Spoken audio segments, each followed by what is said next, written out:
grand ami de Coluche avant sa mort tragique dans un accident de moto, Robert Charlebois se souvient de l'addiction à la drogue dont souffrait l'humoriste.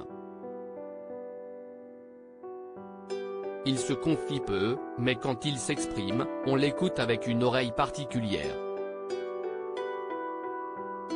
Il faut dire que l'interprète de Je reviendrai à Montréal en a vécu des choses, et en a connu du monde.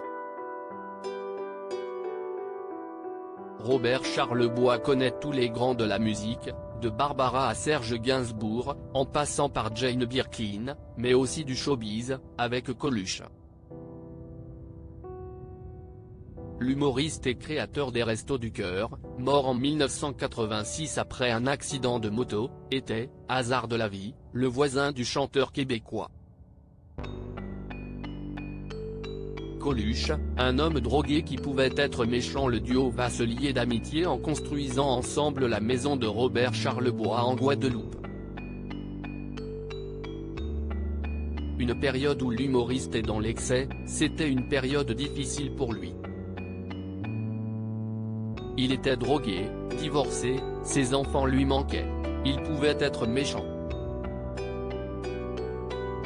Mais c'était un super bricoleur, se souvient-il. Coluche drogué, Coluche alcoolisé, mais Coluche présent lorsqu'il s'agit d'aider ses amis et de les traîner auprès du tout Paris.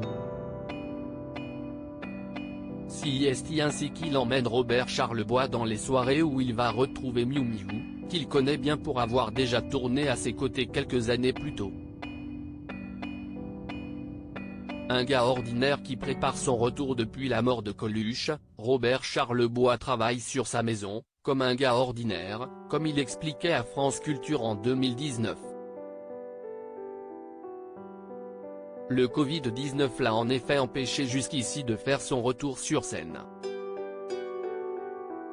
Mais cette fois-ci, ça y est, dans quelques semaines, il va enfin pouvoir proposer son concert-spectacle intitulé Robert en Charleboiscope, et dans lequel il se racontera « Il n'y a personne d'ordinaire sur la planète, on est tous différents les uns des autres ».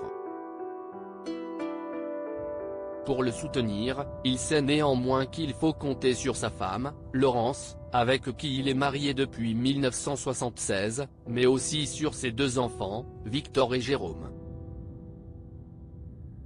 Un moyen de ne plus repenser à l'amitié profonde qu'il entretenait avec son voisin humoriste, ou de la mettre de côté les mauvais jours. À lire aussi Robert Charlebois, que devient le chanteur québécois ?